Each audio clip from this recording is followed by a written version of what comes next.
Today, we're with Kari from Budget Blinds. We're going to talk about several things. Number one, what to look for in a franchise. Number two, key questions to ask a fellow franchisee before you buy the franchise. The most important activity you can possibly do in your business, as well as the power of team knowing your numbers. And finally, what are the keys to building a really tight team that wants you to succeed? And what CFL team not to cheer for. Anything Greg cheers for. Don't cheer for that one.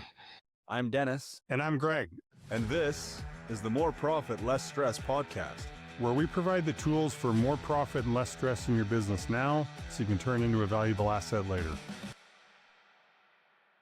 Welcome to the More Profit, Less Stress podcast. I'm Greg Forzani here with Dennis Taekema. And our guest today is Kari Lines from Budget Blinds Airdrie. Kari, we're excited to talk to you today because I think there's a lot of really good subjects to talk about. But give us a kind of quick overview on what's your business, geographically, where you're located, what do you guys sell? Yeah, so we supply and install custom window coverings. Budget Blinds is a large franchise organization, started about 30 years ago. We've been in for about 18 years. Actually, in a few months here, it'll be 18 years.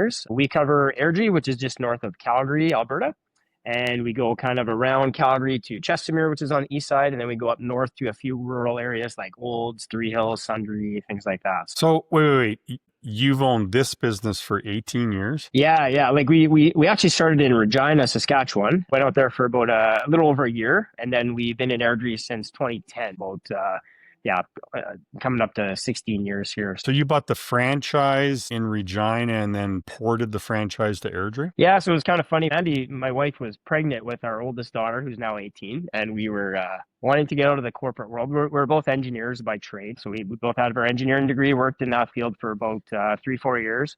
And just said, you know what, we really, the thought of just getting a steady paycheck and we can actually look on a chart and see exactly what we're going to be paid in 5, 10, 15, 20 years. Didn't really excite us that much. So we thought, you know what, we'd really love to get into business. And it was a friend of my wife's, actually. She met her in engineering school and she ended up buying a franchise. She called us one day and was like, I quit my job as an engineer and I bought this franchise. And we were kind of like, what are you thinking, right? And kind of the same look our parents gave us, like, what are you thinking? And we looked into it, and before you know it, we were looking around. We had this map out on the table, looking at different areas. So you have to buy like your own territory.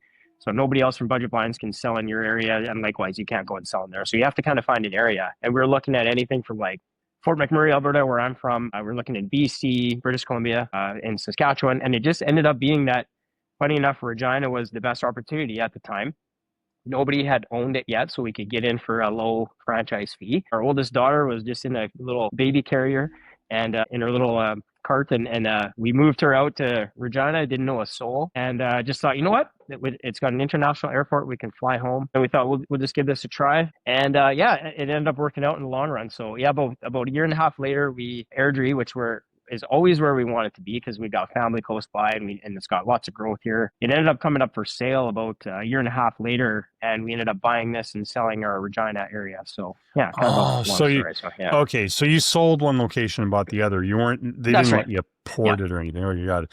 Sorry. And then the other important question I have for you is, and this might be the most important question of our whole podcast. When you lived in Regina, please don't tell me you became a Rider fan. Well, my mom, my mother's family is from Swift Current, Speedy Creek, so it was kind of ingrained in me to be a Rough Riders fan. So no, yeah. Are you really? Well, looks like the podcast is over. I guess we end it there. Yeah.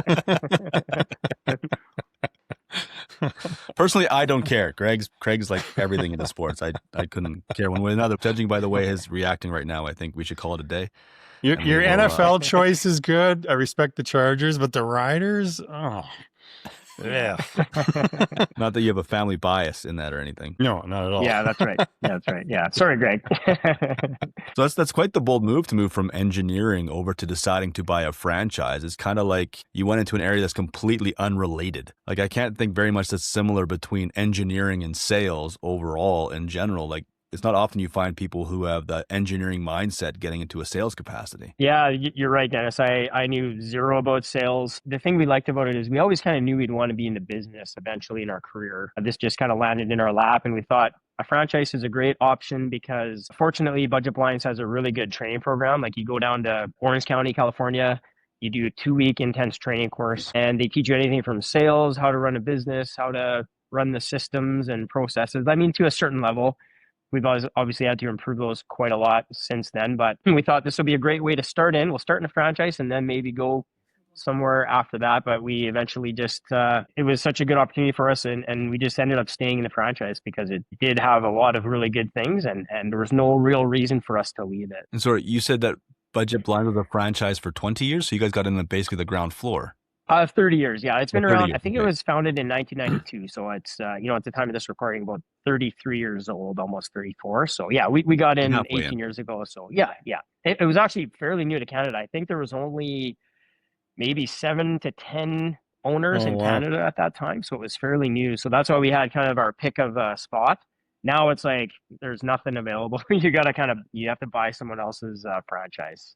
Right. Oh, If wow. you want to get in there. Yeah. Unless it's like northern Canada where there's not much population and the areas are huge, right? Like the geographical area is so huge that it would be really hard to service those, right? So Well, and to me, that makes your decision more interesting because yet the franchise itself has got X number of years before you get in, but you're expanding into a brand new territory. You'd have to have a lot of faith in the brand that you're not just going to throw your money away and it may never take off here. Plus, you're an engineer going, well, I got stability and here's my future if I want to stay there, but I'm going to push that to the side and get into something I've never thought of, never heard of, never considered before, and a potential where I've got no guarantee it's going to go. And hey, let's move my family to Regina. Like I'm going, that's a lot of emotional decisions all at once with a new baby. Like, holy crap, dude. yeah, like I said, it's the exact same look that our parents gave us and our family, like we picked up and moved. But the thing about it is we were young. Like I was only, I guess, 26 or 27 at the time. And we were just starting out. We thought, you know what, the worst case is we're out. I think it was about 125,000 all in to buy the franchise, get the van, all the tools and supplies we needed. Worst case is it doesn't work. That's what we're out. And we have a lot of time to make up for that because we could always go back to engineering and make a good income. And we might not be super happy with it, but we always knew we had that to fall back on. And so that's kind of what made the decision a little bit easier for us. So just to clarify, zero business experience. Here you are now, 18 years later. Yeah. You bring up an interesting point. So people listening to this that maybe have a career that, let's say, pays well or okay, and it's safe, right? Maybe they got a degree in it, maybe they didn't, but they're not super happy about it, and they're thinking about starting their own business. Whether it's a franchise or not, let's just say starting their own business. What would you say to people like that? They're hesitant, they're not sure, it's a risk. What's your perspective on that? Yeah, it's a great question. I mean, looking back on it now, we kind of just threw caution to the wind and we didn't know anything, and luckily it worked out because we did put our heart and soul into it and really grinded. But looking back on it now, I know a little bit more about what to look for. So if you are getting into a franchise, the number one thing that I always look at is, what are they giving me that I might not be able to just do on my own? And there's several levels of that. The first level is the franchise support level. Like, are they giving you support? Are they helping you with marketing and sales? Do they have a training center or someone you can pick up and call that's available that can give you coaching? So when you first buy into this franchise, they give you an actual like business coach. Not very different than what you guys do, but it's like specific to this franchise. And, you set up weekly calls with them. So every week they're going, okay, how many appointments did you go on? How many of them purchased? Why didn't the other ones purchase? So you're getting a little bit of training there. So that's a key thing, is what kind of training and support level do they have for you that you wouldn't be able to get out on your own unless you worked with folks like you guys. The other thing is, why can't I just go out and do this on my own? So if I can just start my own business and work with you guys and get it up to where it is, that's great.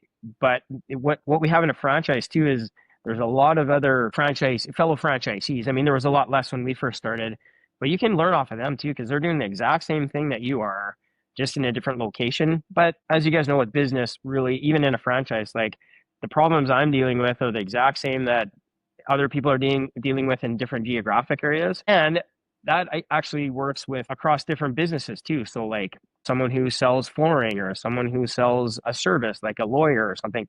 Like we always have, if they have their own practice, you're dealing with employee issues, sales, marketing, all the big categories. You're pretty much dealing with the same types of issues. It's just really nice to know that these are more specific to your industry. So there's people to learn off of in your own franchise, right? So.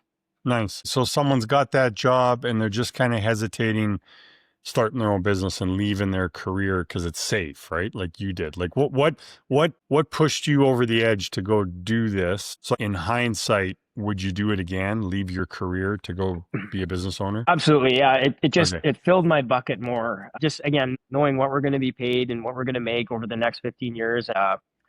Just that, I guess that comfort, what was nice, but it wasn't exciting for us. And we thought, if we knew we were fairly intelligent people and we have some good ethics, and we knew that if we applied ourselves, we could probably make this a lot more successful than we would have if we just stayed in our own jobs, right? I mean, it's not for everybody. Like I have lots of friends who are great at their job, and lots of actually I met some of my best friends today when I was in engineering, and some of them are just like, that's not for me. I don't like the stress of that. Like it is definitely stressful. So what I would say to someone in that role is there's some months where we lose money, and that just doesn't happen when you're an employee, right? And my staff, I've tried to explain that to my staff as well, like when we're having a tough month, and they don't really like we do a lot to train them about how the business runs and how financials run through the business. But like they have to understand, like there are some months when I lose money. There are some months when I make a lot more money, but there's also months where I don't. And there's a lot more ups and downs with it. So there's if you're not comfortable on that roller coaster ride, then maybe it's not for you. Right? But again, we were young. We had a little bit of money, not a lot, but we actually ended up getting bonuses that year. So we knew we could kind of branch ourselves out, and we had maybe 3 or 4 months of expenses saved up. So even if we got into 6 months or something, it didn't work out, wasn't going to be the end of the world. Like I said, we were still young and we still had time to make up the money. But I guess if you're like, if someone my age, like I'm 45, so if you're looking at this time, or even if you're a bit later, if you had a little bit of a nest egg, that's probably even might give you a little bit more security because you have a little bit more to fall back onto, I guess, right? But again, it's I would highly recommend to, like, if you're thinking about that, go out and spend a couple of days with someone who owns a franchise, and go with their salespeople. Like we have installers, salespeople, administrative. Sit with each of them for a day. Really get to know what it's all about. Talk to the owner about. I would ask them, what do you love about the business, but also what are the things you didn't expect about the business? Like what are some things that surprise you? Like I get asked that a lot when I'm in a meeting or something, and they always say, oh, what were some things that you didn't expect about the business, right? And yeah, just how I think one of the things I would say is how rude people can be. I know that everybody gets into that, whether you're an employee or a business owner, but like when you're a business owner and they kind of personally come at you, it's a little bit different because you've poured your heart and soul. This is your and child. This is your sweat, and baby. tears. It's almost like a baby that you've grown, and then someone comes and just, something didn't go right with their order or something, but they like personally attack you about your business acumen and stuff. You just can't believe that people would actually do that. But you gotta kind of just, okay, they're mad at the situation, not at me personally, and kind of just brush that off. So that would be one thing that I would say is important thing to know about That's business. funny because we hear a lot of different perspectives, and that's not one people talk about. So that's insightful to bring that up. I want to go back to something you said, I think is a bit of a little diamond in the rough for the listener. You said you guys had put away like 3-4 months worth of expenses, we'll say, for a cushion. And I think good advice for the listener would be probably takes,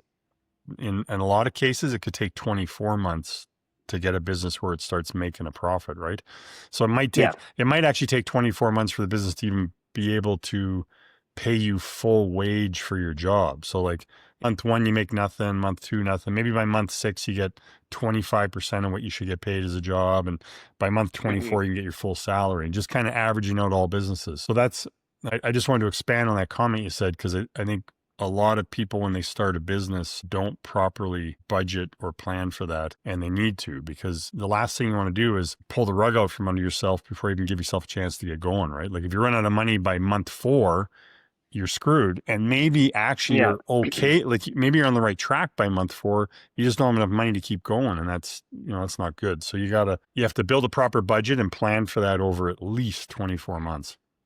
Yeah, that's right. I mean, we were kind of lucky with our franchise because it's you can start as a home-based business, which we did. So we ran it out of our home. we had all the blinds in our garage, and eventually we were like using a quarter of the garage, then it was half the garage.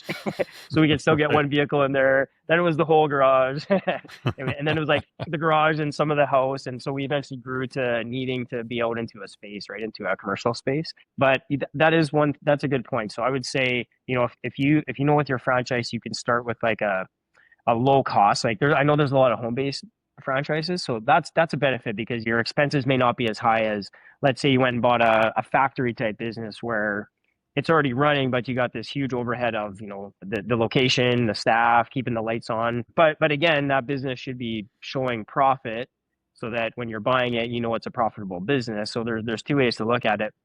Yeah, if you're jumping into something that's not proven, that also has a high expense at the start, that's where things probably could get a little bit tougher for a business owner, because now you've got sort of two things against you. Yeah, agreed. So you've been doing this for 18 years, but at some point, you were saying they offered in-house business coaching, but at some point you looked for outside help. What drove you to look outside of the franchise for help? Yeah, so Budget Blinds did a really good job of sort of getting us off the ground. So basic stuff. Again, remember, I didn't know anything about sales. I didn't know anything about marketing. So they teach you like you're an engineer. Yeah, yeah, I know everything, right? Yeah. So yeah, they teach you like basic stuff like putting yard signs up, getting door knockers out, joining meetings, meeting with realtors and designers, things like all the basic stuff.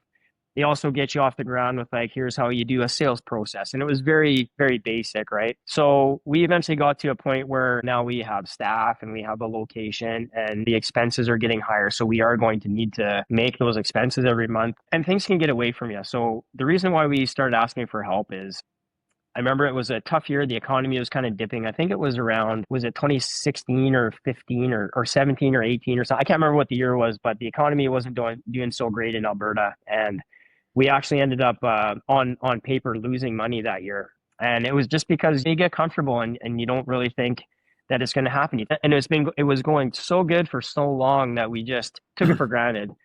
And it just caught up with us and wham, before you knew it. And again, like looking back, we would just get our accounting books at the end of the year and take a look at them and not really understanding them correctly enough to know if we made money or lost money or so we were just kind of looking at our business bank account being like, okay, well, there's money in there. We must be doing good. And again, the franchise started us out with a very good base, but we really needed that extra level. And I'd worked with a few business coaches before, and it was sort of like high level stuff like, let's work on your vision, mission. Here's how to deal with an upset customer kind of thing, which is all good stuff. But I remember it was that year we lost a bit of money and it was getting tough out there. Competition was getting really, really fierce. And I remember just being like, I don't know if I can keep doing this. Like, I'm not enjoying it anymore. It's really tough.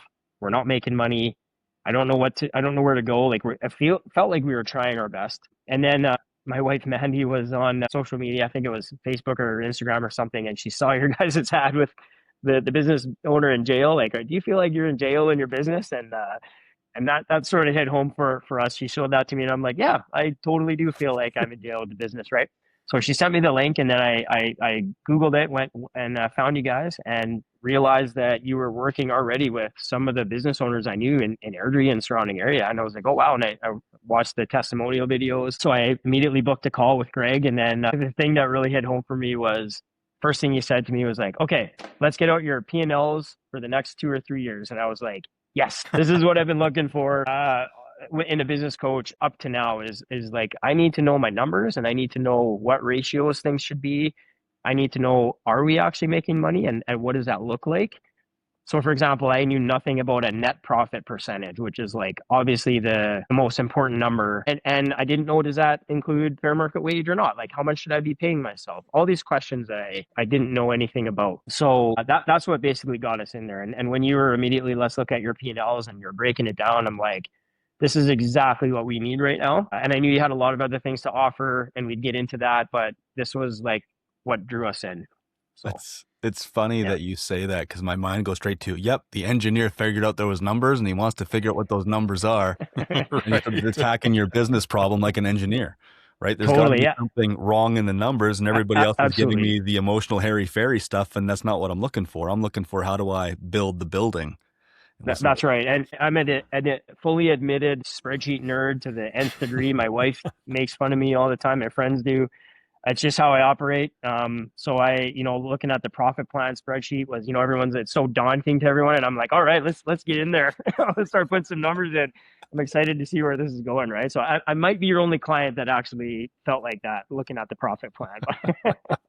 It's funny because, okay, so we'll laugh for a second, but then I got a serious question about what you just said. So you're right. Like the funny part is we deal with a lot of clients, and I think the clients love the outcome of the profit plan. Like they love this is what it's telling me, and they know they need it, and they realize like it's the most important thing.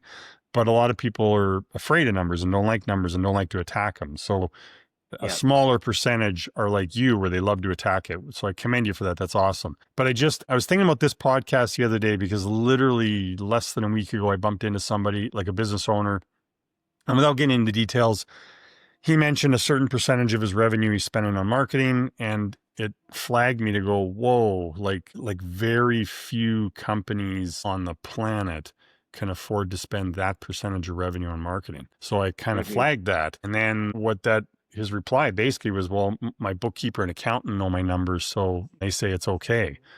So my question for you, being like a spreadsheet numbers enthusiast and also seeing the result of doing that properly, like what would you say to a business owner who has got that frame of mind right now, which is probably, by the way, the majority? Yeah, I'm actually probably going to be a little bit more harsh than what you guys would say to them. But honestly, where I'm at, to be quite honest, is if you are not prepared to look at your numbers to a level that you need to make your business successful, then don't even start a business. A lot of people think, oh, I'm good at my trade. I'm good at being a plumber or an electrician, or I'm good at being whatever it is, or a lawyer or an accountant, and they want to start their own firm. You might be good at your trade, but it's a completely different skill set of knowing how to run it from the financial perspective, as well as from a management perspective. And you guys offer help with both of those things, which is completely invaluable to a business. Like if you don't have clarity on your numbers, then you're shooting in the dark, and you might get lucky. You might be one of those, I think 10% of businesses that succeed after the first 4 or 5 years, or 20% or whatever it is. Yeah. You might get lucky and that might happen to you, but let's not be in that 80%, where I guarantee that most of those people in that 80% that fail are not looking at their numbers closely enough. So in that, because you said before, well, the budget plans covered a lot of things, then you started ripping through the numbers at I'm going to call it a forensics level. You started really pulling things apart and taking a look. What were some of the things that were like, okay, so with my clients, a lot of times they start ripping through the numbers, and they get this like, oh shit face. Like, this isn't what I thought was going to happen, and I don't like where this is right now. And it happened to me too. Yeah. And their stress suddenly goes way up, and then they start realizing there are things they can control, and it changes. So like, what were some of your biggest realizations when you're ripping through that at that level? If you can remember, I mean, that was a while ago. So I think the biggest one was putting the numbers and your categories in your account, like your bookkeeping, the way that you want to see it, not the way that the accountant or bookkeeper gives it to you. So they're going to have a very general category called like advertising or office expenses or these general categories, and they lump these big numbers in there. For us, it was revenue. Well, we have revenue from window coverings, shipping and handling. We have to charge out because that cost is a very, very real cost that goes up every year in our business. And installation, we also charge for that separately too.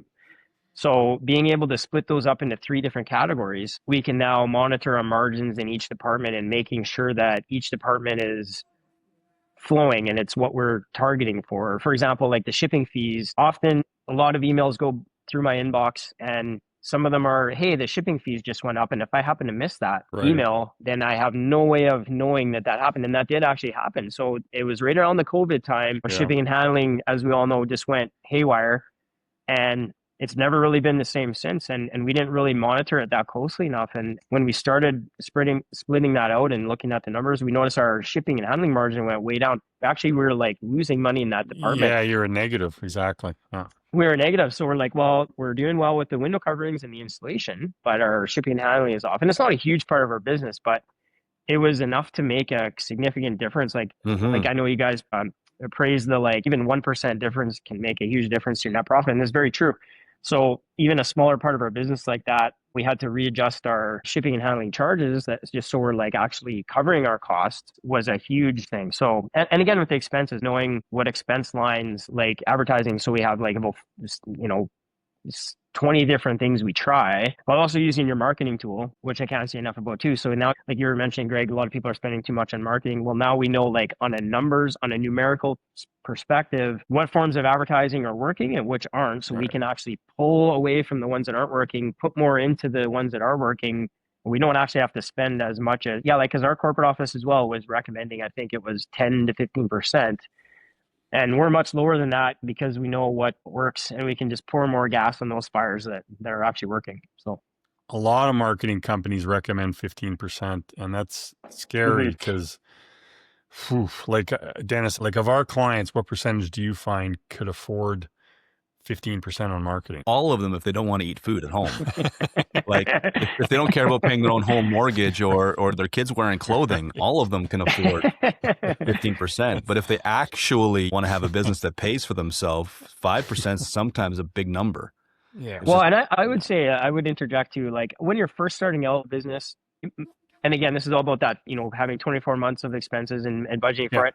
I do think, like in my personal opinion, maybe you guys disagree with me, but I do think that it's worth, you got to spend some money and try some stuff, right? And you got to try for a good maybe 3 to 6 months. Like a lot of people just try to advertise. They try one thing, like, oh, let's try this Google ad. And they try for a month and, it didn't work. Let's take it off. But that could be the very point when it's starting to gain momentum. And so you got to kind of try it out for 3 to 6 months to really get a good idea for it. And then you'll see the traction. And if it starts building and if it starts being successful, then you can, again, spend more money in that avenue. But a lot of people, I find, give up on it too early. That's a really good point you bring up, just even above and beyond marketing. I mean, our perspective anyway, like what you were talking about, where all the numbers got to be a certain percentage of revenue. Generally speaking, once you hit a bit of full stride, that ramp up period in the beginning, so a business is super lucky if they get to a point where they can make a decent living after 6 months. That's like rare. So let's just call it like 18 to 24 months. That first time period, you've got to have a nest egg of money to be able to spend what you need to spend on marketing or staff or rent or whatever it is you have to spend it on. Like my wife and I bought a pet store as a franchise and she ran it. And I know month one, the rent was over 25% of revenue in a retail store. So it's crippling. Yeah, it's crippling. But it was month one, right? Like, and that it only been around for 6 months. So call that month 6. So it's to be expected, right? But then when we sold it, rent was like 6% of revenue. So you bring up a really good point there that people shouldn't take our numbers literally. But that being said, the reverse is true. When you just start a business and someone says spend 15% on marketing, know that means for your ramp up phase. It doesn't mean ongoing. Right. Yeah. So it's a good point. And also that is a nice thing about being in a franchise, or if you're in a business where maybe you have some friendly neighbors. I know there's a lot of businesses where the competition is so fierce that you would never talk to them, but there are some that you can. I know people who are in businesses who like in insurance, for example, they like meet every month and have dinner and talk about stuff. So you can also learn from them. Like they maybe they don't watch the numbers as closely as we do, but they might have a general idea of, okay, this has been working really well for me. So it gives you sort of a good insight of, okay, let's try that for 3 to 6 months and see how that works. And maybe they were right, maybe they weren't, but at least you kind of have a little bit of a platform to base it off of, right? To start from. So Well, I think it's also dangerous to throw out percentages without understanding how everything ties together. Right? Like if your margin's only 15, you're telling somebody 15, well, now they're at a 0. So like anybody listening to this, you got to really figure out what your magic ratio is to know what you can afford or can't afford based upon revenue to margin. I'm pretty sure you would have figured that out too. And just to add to what you were talking about before, I think the two things that people don't take into consideration during growth is speed bumps and runway time. There's something that's going to come along your way that might be a speed bump and not a problem. Do you know how to analyze that? And everything always takes longer than you think to get that plane in the air. So are you cutting the fuel halfway down the runway? Yeah, that's right. Going, but I think that's what you're talking about, the power of tools to track those numbers. Because as you're progressing through, if a marketing system is working, you should start to see your acquisition costs slowly starting to drop. And then you know you're in that position, right? So I think for you, diving into your numbers and understanding your margin spread also makes it a little bit easier to make those decisions on marketing too. Yeah, for sure. Yeah.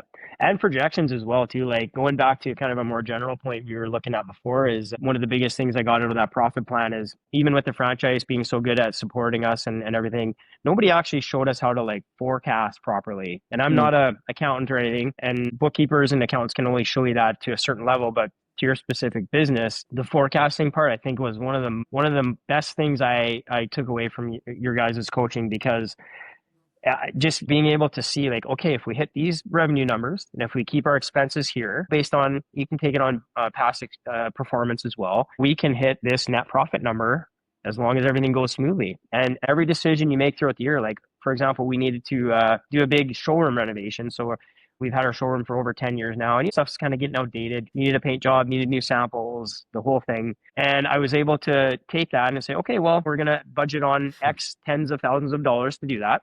Let's run that through the profit plan and see how it affects the net profit at the end of the year.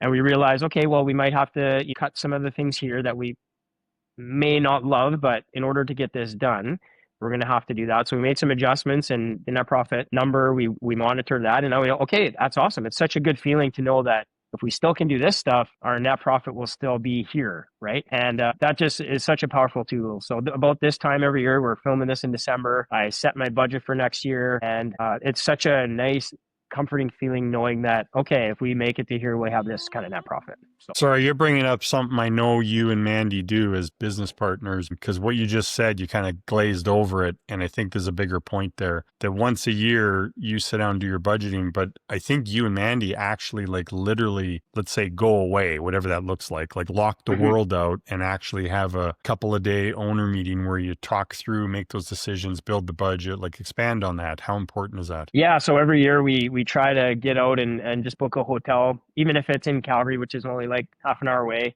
just to get away from everything. And we go early before check-in, and we just sit somewhere, have coffee, and we talk about like, what are our goals coming up? And it's tough being in business with your spouse, as I know you guys know, and a lot of other business owners know. So we don't often get the time to just sit back and look at things from a higher level. So we book ourselves in, we talk about not only our business goals, but some of our personal goals as well. And we break them up into categories like business goals, financial goals, personal goals, family goals, things like that, right? And it's just such a great way to kind of reconnect and look at, now I know what page she's on and what page I'm on, and some things align and some things don't, but now I can be respectful of what she wants to get out of this year, and she can be respectful of what I want to get out of this year if they're different.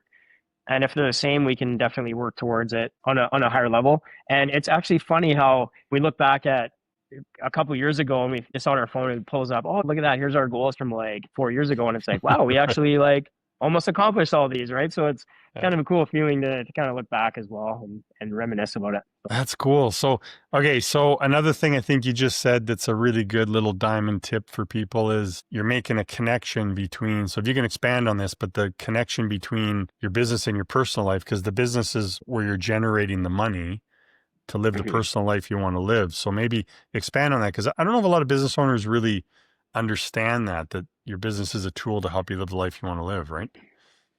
Yeah, that's right. You'd be lying if you said if they didn't overlap. And in the business setting, my wife manages our social media, which she also owns her own company and does that for other clients. So she's very good at that. And she also runs our advertising as well. So what we do to kind of save our marriage is we try to separate our roles as much as possible and try not to overlap too much, because we see each other every day and we don't want to have that as another stress in our personal life. So yeah, it definitely flows over. And I mean, yes, there's days where either had a really good day or really, really bad day, and we want to talk about that. But we try not to do that too much to preserve our personal life as well. But you're right, setting those goals and the business does fund all of our personal goals as well too. So I mean, you have to kind of look at those together, in my opinion, as a single unit rather than a separate unit. And do you find seeing it that way ignites the desire and commitment to want to achieve those business goals? Like, does it make a difference when you can draw the dotted line to your personal goals? For sure. I mean, yeah, again, I think you got to start with your personal goals, to be honest, because that's what helps you set here's how much money I would like to make, or if I make this much money,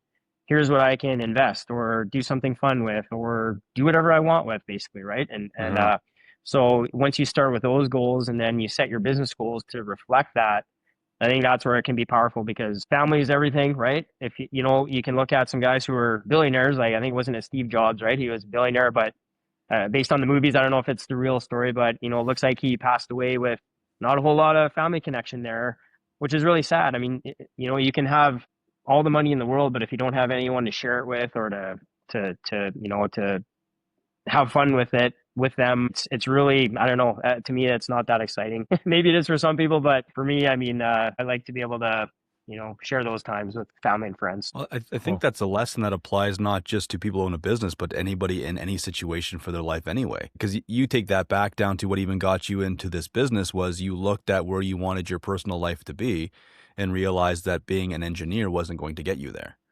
So then you found the vehicle that was designed for that, and you just kept going with that same practice. So yeah, that's right.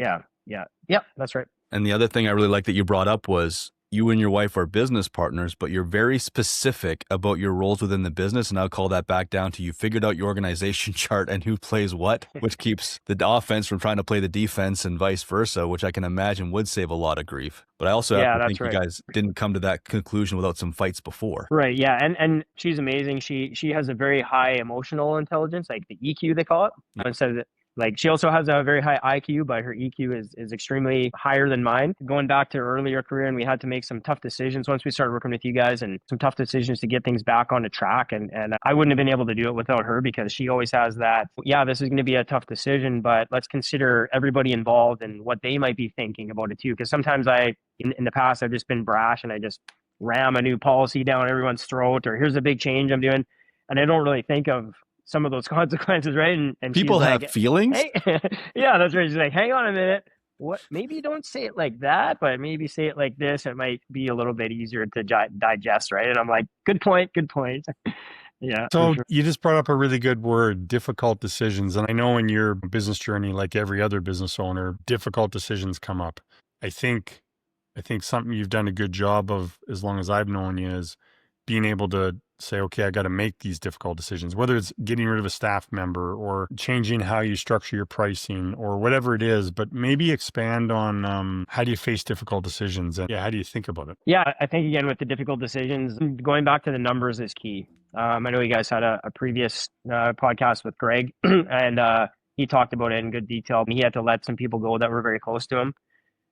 We had to make similar decisions. We had to let some people go that just weren't getting it in the company, who had been around for a little while. And I think looking at the numbers of it, if you keep somebody around who's not really engaged, and we have a small team, like we're not a big staff, we have 6 staff members plus my wife and I, so we're 8 together. So we don't have a huge staff. So each person in our company is extremely important. Like everyone's more than 10% of the whole business, right? So if one person in that business is not kicking it and following our culture, they can't stay around. So I think it's looking back at the numbers. If someone's not getting it, that can affect the profit plan in a giant way. So you got to be able to make that tough decision. And looking back on those decisions we've made now, I can't even imagine what that would have been costing us if we had kept those people around or been making those poor decisions or not thinking about things that way. It can make a drastic difference. And you make those decisions, and it's amazing too how the rest of the staff members that are engaged just pick up the pieces from that person leaving and just excel during that time until you fill that role, or maybe you don't need to fill the role. Maybe you realize like, hey, everybody can handle this. That was a key thing. I think also having a business coach too is you can blame them for my business coach said, Greg said this. So yeah, you're not a very popular person at our company right now. Greg. No, I'm kidding, of course, but no, you can actually say like, I discussed this with my business coach. We went through the numbers. Unfortunately, we have to be here, and if we're not, we won't be able to pay the entire team their bonuses. We won't be able to stay in business because we won't be making any profit. So it's either you go or we all have to go. And that's an easier decision to make, even though it's tough, right? Yeah, I think those are kind of the key things. And having and I'm kidding, of course, I'm not blaming the business coach, but it's more about the numbers and the success of the business, right? Working with you guys helps us to realize where those issues are. And here's some other businesses that have dealt with that as well. You guys have experience with other companies. That helps as well too. Well, and from what I understand, you know your numbers so well that you've actually taken the time to educate your staff on how the numbers of the business work. So I think when it comes down to having difficult conversations, you're in a position where you can actually back it up with facts and not Right. emotion. So it's not like, hey, Sally, I have to let you go. Yeah, but I feel like I'm doing a good job. Okay, well, let's go back to the facts and let's analyze what's Right. happening. So that's probably made some of those discussions, well, not easier, but probably more justifiable and impactful, I would assume. Yeah, for sure. I actually went to the level. I think, Greg, you were talking about it either in one of your, quarterly sessions or with one of our one-on-one sessions. I actually every once in a while I draw on the board. I on the whiteboard I draw a big box and I say, okay, here's our revenue. Here's our cost of goods, which is a very significant portion of it. Here's our other expenses, fixed and variable. And I start listing off some of the expenses. I even make it fun, like, hey, who here knows what a variable expense is? Who knows what a Right. fixed expenses and what are some things that like cost us money in our business? And everyone's like, rent for the building, yes. Keeping the lights on, electricity, yes. Wages, yes. And we kind of have a fun little game with it. And then you show the sliver at the bottom that's the net profit. Yeah. Because sometimes people think, oh, you sold $1 million this year, you must have $1 million in your bank account. And which couldn't be further from the truth, right? You can Right. sell $1 million, but your expenses might be $1.1 million and you've just lost $100,000, right? Right. So now I don't go into the exact percentages because that obviously is like telling someone how much money you make. So, but I go over, okay, a good business, a good business will have 5%, a great business 10%, and an exceptional business 15% or more. So I say we got to be in here. And once we make these targets, the profit number will grow because we can kind of control our other expenses. And out of that extra profit is where we can do a bonus policy for you or a bonus system for you guys. And I just kind of go through with them every decision you make in our company, right from the smallest thing, can affect these numbers. So I want you guys to think about every time you're out there, if you help us positively impact these numbers, that net profit's going to grow and you guys are going to share that with us. I think it goes a long way. Oh, for sure. I think Awesome. what's interesting about what you're saying is there's going to be people listening to this going, that's a great idea, but I don't know my own numbers. So like if I'm looking at what you're doing, there's like this ladder that you went through. It was first, how do I break it out? How do I understand? Then it's what do I have to change and what do I have to fix? Now that that's improved, what are the ratios I have to look at? Now that I'm intimate with that data, I can now share it with my staff in a meaningful way. And I think you mentioned before that instead of driving a wedge between you and them, it actually created more of a unification. They actually felt like they had a purpose to solve, not the boss makes $1, I make a dime, so I'm going to piss on company time type attitude. 100%. Yeah. I think our engagement goes up whenever I try to review that every year, at least once, or especially when we have a new staff member. I go through that with them so they're engaged. And yeah, I think it does make a huge difference. Like I was saying earlier, let's say you had to, or a staff member leaves or you have to let them go or something, and now everybody needs to pick up the pieces.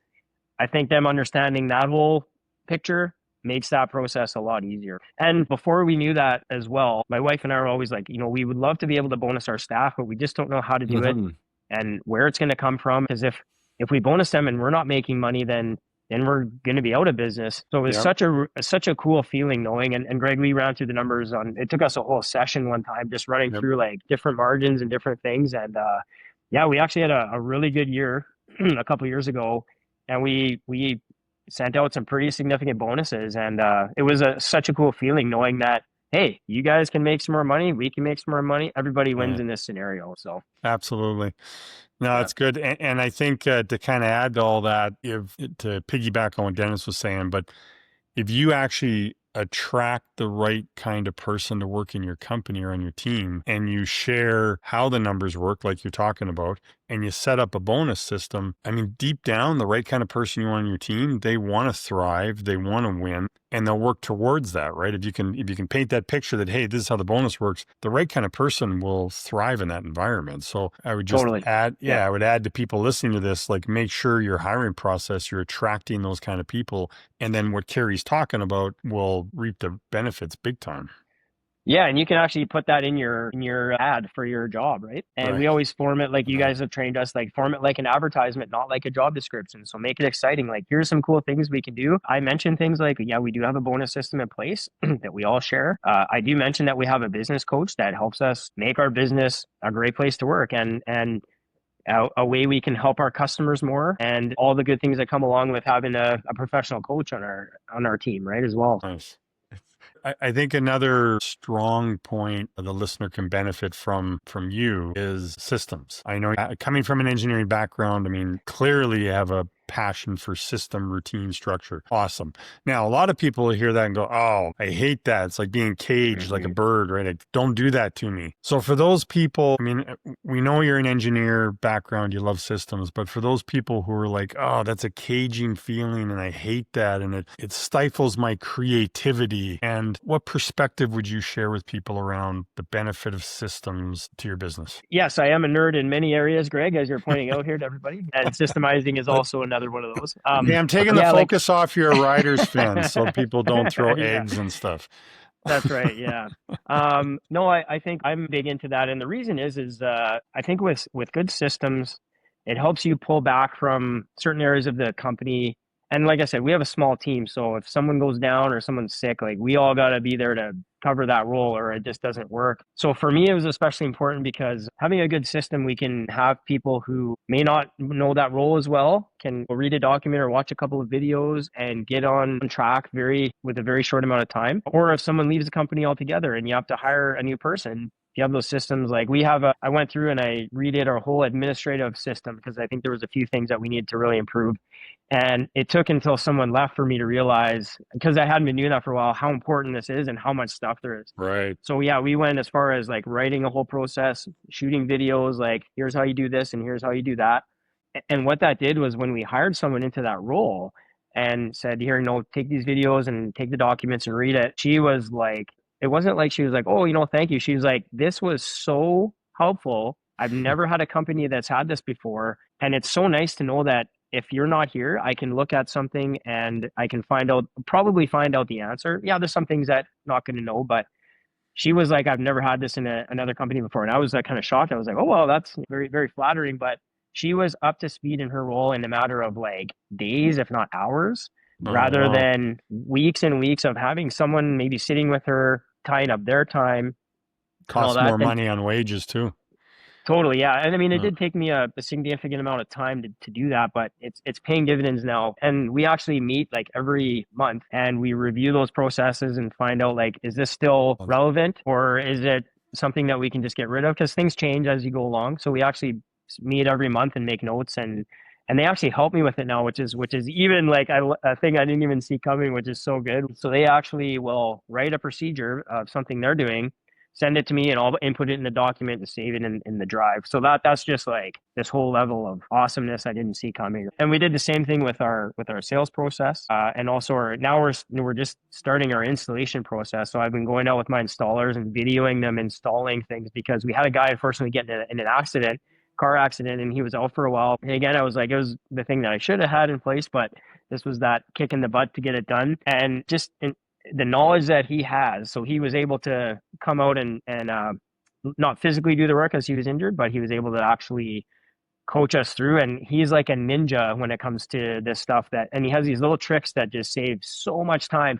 So I'm like, I need to get like out of his brain onto paper or a video. And now I have this log of videos so that when we hire a new guy, he can watch those videos and he's like right up to speed and he's saving time right off the first time he's out installing. So it's been super, super helpful in our business and it helps me back away so I can work on other things like that daunting profit plan and the things that are important to run a business. So again, I can pull myself back and work on it rather than in it, which is awesome. I love that. I want to circle back on two things you brought up there. So maybe if you can answer both of these. One, what advice would you give on when you should build that system? Meaning, should you wait until someone quits and you got to train the new person, or should you start sooner? And the second question is, you brought up sales process. What difference did building a system in your sales process and kind of monitoring that, what difference has that made in your conversion rate, which then affects your revenue? Yeah. So the first question, I think systems should be made early on. Like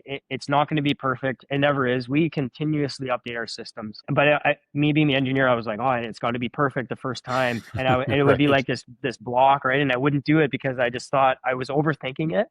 And I was like, screw it. I just got to get in there, do something, get something down. And it was amazing what came out of that when I just actually sat down and started writing it out or getting help from the staff. And then you realize as you go on, something happens, you're like, this is a great thing to add to it. And really, if you're doing something anyway, to shoot a little video while you're doing it it only takes a couple extra minutes, really. I mean, yes, I know we're all business owners, we're all busy, but it's kind of like that. What do they call it? An ounce of prevention is worth a pound of cure.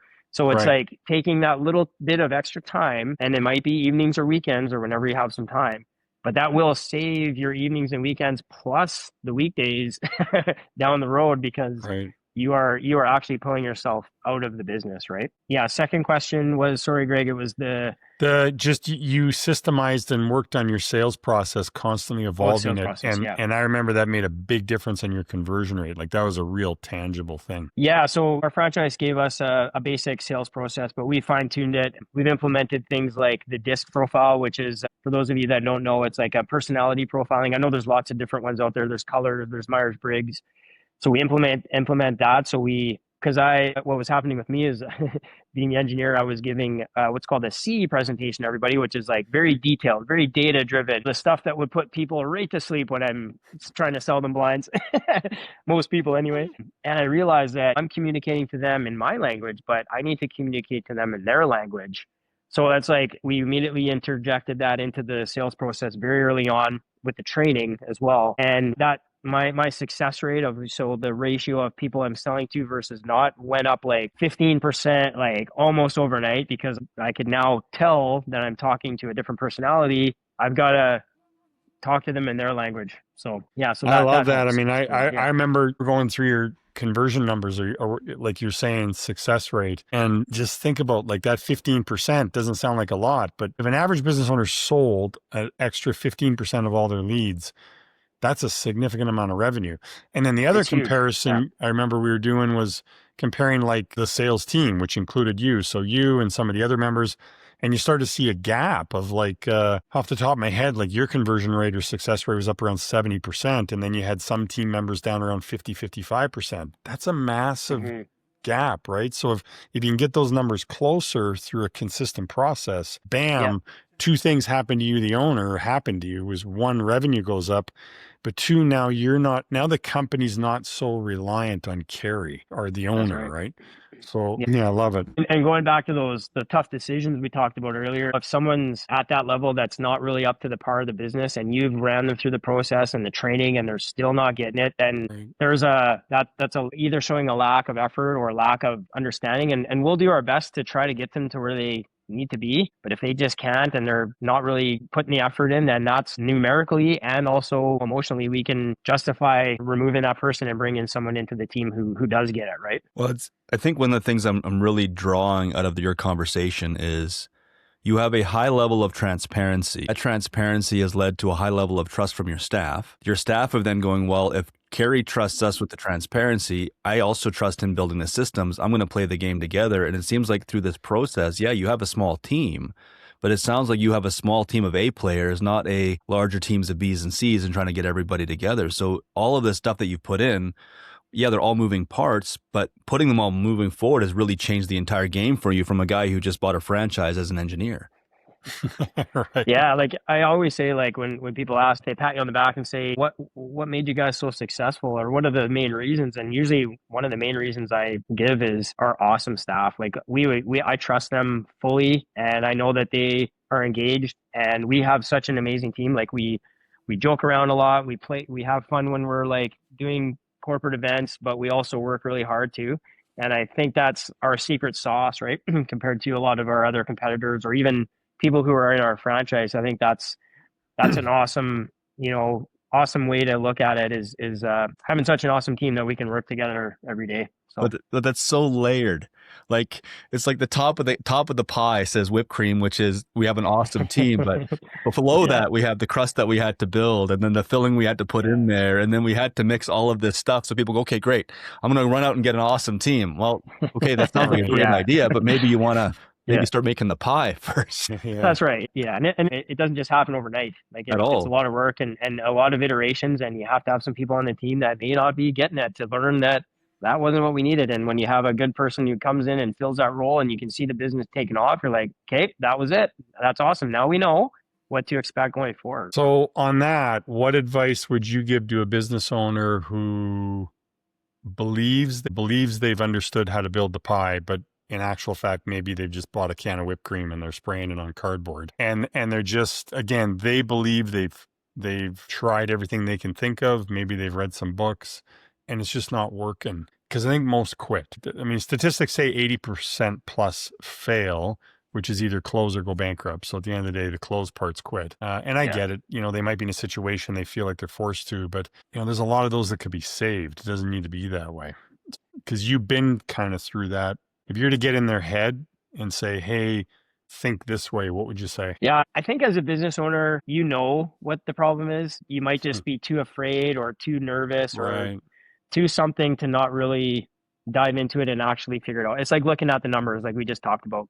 Some people don't want to do it because they're afraid of what they're going to see. But sometimes that's the very thing it takes to be able to fix that problem, is to look into it and get the bad news and do it soon and do it right away, because the good news is coming down the road when you can fix that problem. So I would say, I'd highly recommend being very transparent with your staff on things and making them understand that we don't have $1 million in our bank account when we sell $1 million, and we all have a piece of this business. And when we have good profit, we can share that with you guys and make your lives more successful as well too, right? And if someone's just not getting it, and like I said, you train them and you've tried and you've given them an opportunity, and they just aren't a good fit, then that is probably a tough decision you have to make but it's for the betterment of the company. And looking back now, you can't believe you were not going to do that. It's almost like you're like, right, how did I not think I was going to fix that problem, right? So yeah, it's nice we can look at it now from that perspective, but it is tough when you're in that position for sure. I'm not gonna sugarcoat that one. Yeah, actually, it's funny. Something you said there makes me think, like, even when the numbers are really bad, like, and literally like their like revenue is almost zero, most people would say, well, I don't need to look at it. But that's actually when you need to look at it most, because that's what's going to kind of punch you with a reality check that, hey, it sucks. Like you said, I got to do something different to make it better. So sometimes that's actually the best time to look at it, is when they're the worst, because it forces, it's a reality check, right? It's that punch in the face that, hey, I got to go do something about this. Yeah. And it gives you the opportunity to, like, maybe it is so bad that you can't really see how, even if I implement everything that you guys would teach me, I still can't take it to this level. Maybe we have to stop there, start something different. Or you look at it the other way and say, yeah, if I do implement this stuff, let's give it a year and I'll just give it all I have. And maybe it'll turn around and at least you know where the problem is and you know the first thing to work on. Well, isn't that what you guys did? If I remember correctly from your story, you had built this thing up. You had mentioned before that you found the ad. It was the prison thing. But I think there was a point where you and Mandy had to have that conversation of either we're going to do this or we're not going to do this. And I think that's kind of what you're reflecting on, right? Like, you guys took that year to say, okay, well, we're not going to half-ass it. We're going to do what he tells us to do. We're going to follow the system, and then we're going to see if he's a liar. Yeah. So, it was actually only 6 months. I remember it was like in October, November in a year. Yeah. And you're like, by 6 months from now, this is where I got to be, or this just isn't going to work. Oh, very short runway. And you worked nights and weekends. You did what it took, and bam, things are. It was a quick turnaround. Yeah, it was like, we knew we had a good skeleton, and we just needed to build some more muscle in the body, right? And we knew we had a good franchise that was supporting us. We knew that it can be profitable because it had been in the past. We were just going through a little bit of a rough patch, so we knew that, okay, we have these new challenges that might not have been there when times were good. And so with the coaching and implementing the systems, processes, and the tough decisions, fortunately, we were able to bring it to a point where it was, much better than we had ever anticipated. So yeah, it was great. So now it's built to survive these kind of things in the economy. Like, as not to say there's not going to be a tough downturn. Like, if a downturn happens, it's not tough, but now you're, like you said, you put more muscle on the skeleton, so you're able to take more punches, which is awesome. Yeah, maybe that was a bad analogy. I just thought of it on the spot. It's good enough. Yeah, so yeah, you're right. It was something that we said we can either go two ways here. We can either give it all we have, or just fold it in and maybe look for something different. And we decided that way, and we were very happy we did. Well, I usually tell people when they start a program, they should know within 30 days if it's going to work or not. And if then they're going to figure out after the first 30 days if it's worth the work they're going to put in. So when you decided to take that move, and by the way, there's a lot of things that a business coach can do that a franchise legally can't do. Like a franchise can't tell you your projections. They can't tell you where they're going to be. They can't tell you those numbers because then you can hold them legally accountable and they can sue you. So a lot of the stuff that we cover, they can't legally supply. So like when we're ripping through the numbers with you and we're ripping through that kind of stuff, it's not because the franchise doesn't want to do it, it's that they can't do it. Yeah. So when you did that for the first time and ripped it through and you engaged with Greg, how long did it start for you to have confidence that the ship was actually going to turn? Yeah, it was a very short period of time. Again, I'm like I said, a big spreadsheet guy. So I think it was that budgeting column that really was the difference there when we're saying, okay, if we do this, we remove that, we add this in, we try something new here, we get more disciplined, we can actually see that if we get there, we can actually make this net profit percentage, right? So I think it was really boiling down to the numbers and monitoring them monthly, not yearly. I think that was the biggest thing too, is like, and having those accounts the way we want them. So all the expenses and like my spreadsheet's probably a little bigger than a lot of people would like, but it's got like a lot of different categories, but it allows me to monitor every single category a little bit closer. Maybe that's not for everyone, but that's how I like to do it. And you can watch that over time. And my bookkeeper, I have her give me my books. When the month's over, I get my stuff to her as soon as I can. She'll usually have that back to me within a couple of weeks. So by the mid or late next month, I've got the stats and I can look back and say, oh, we really missed the boat here. And Greg's always want to point out, oh, what happened to your, shipping and handling margin there, or your window covering margin? I don't know. Let's go back and look at it. Oh, and then you can dive in and say, oh, there it is. We got billed a little bit too much extra from the vendor on this one, or maybe we missed pricing it correctly, or it could be a number of issues, but you can actually pinpoint right down to the particular client or their particular job where that happened and fix it and move forward, right? So you can get down to that real fine level instead of just looking at your books at the end of the year and being like, oh, we didn't profit as much as we wanted to. Well, now you got to either go back through an entire year of that, which nobody's going to really want to do that, or you've got to hire someone to do that for you, and now you're spending more money on it. So yeah. Or I think what most do is go, oh well, next year will be better. That's right. Yeah, we'll get it next year. Yeah. Well, and in what you're saying, and for people that are listening to this, it's really hard to pull that information from a tax P&L. Like it is difficult. And it is also not going to discount the difficulty of breaking everything out and getting the pattern. But I have a feeling now that for you, seeing where you're at, seeing the choices that you have to make takes a matter of minutes, not a matter of weeks or months to rip it all apart anymore. So you're actually able to take those stats and make very quick decisions without having to impact a ton of your time. And even if you were to take a week or 2 weeks away from the business, you can come back and see where it's at and make decisions and not just have to try to catch up to everything again. 100%. Or even like, there's even been times like my bookkeeper is very, very good. Like she's among the best. I think like she has everything exactly how we want it. Sometimes she might miss a thing here or there. Right. And you would never really expect. That's something that I didn't actually even think of. Oh, bookkeeper's perfect, or my accountant's perfect, or whatever. But you can even catch things like that where a number might have been, and it's not like a huge miss or that's going to sink the company or anything. But it's just like, this should have been allocated there. That margin's off. Okay, let's switch it. Okay, now we're back on track.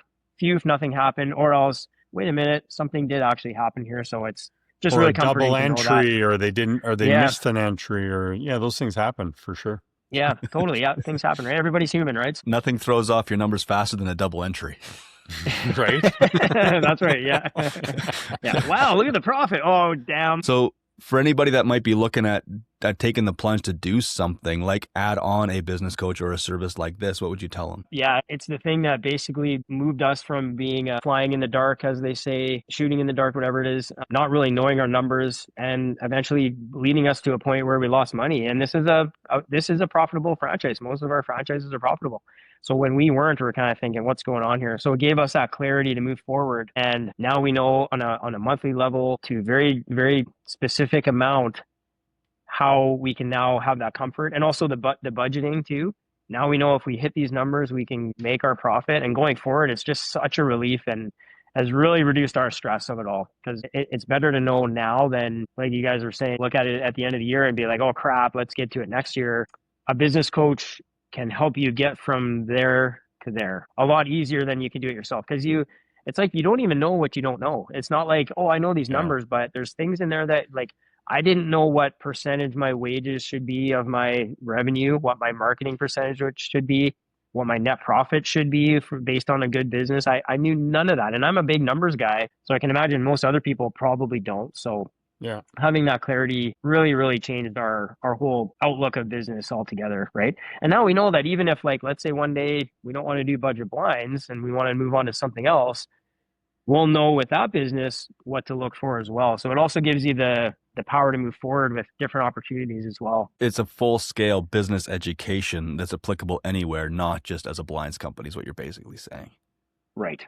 Correct. Okay, question for you. Someone watching this is thinking about buying window coverings or blinds for their home, apartment, condo, cabin, whatever. What should they be thinking about when choosing blinds and who they should be buying from? That's not obvious. Like, what are they not thinking about? What advice would you give them? Yeah, I mean, it's there in our industry, there's a lot of different quality levels. I know there's a lot of industries similar to us that you can cheap right out on things, but it's like anything in life, you get what you pay for. So if you cheap out on it, you're going to have a product that's probably only going to last maybe 6 months to a year, if not even less than that. Also, blinds are things you use every day. So you move them up and down every day. The last thing you want to do is have that be a frustration in your life. So you want to make sure the quality is there. You also want to make sure that if I need help, I can call somebody, and as simple as texting or calling, and we're going to be there. We have clients from like 12 years ago when my office manager started with us. Jody, you're still there?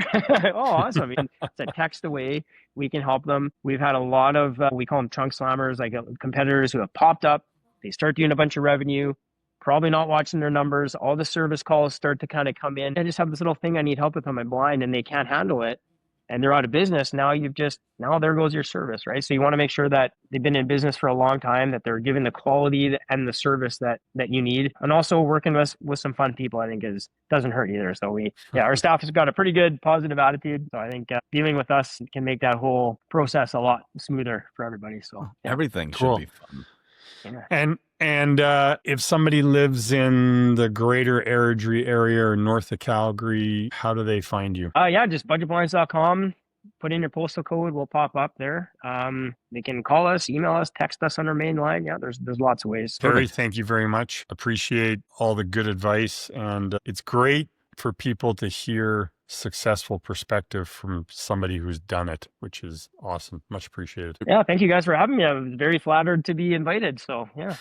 And I really enjoyed the engineer's perspective, because a lot of our clients are like high DI type people, and you're more of the C variety, which is cool to hear that overlaps you. So it's fun. Yeah, hopefully we didn't put the audience to sleep or anything. Oh, sorry, everyone. No, not at all. Okay, so our producer likes to ask a couple of off-the-cuff questions to the three of us so the viewers can get to know us. So I'll just go from left to right. So Dennis will be first. Oh, great. First question. What was your first car and how did you acquire it? Oh, that was a 1980s 4x4 Jeep Eagle. That's cool.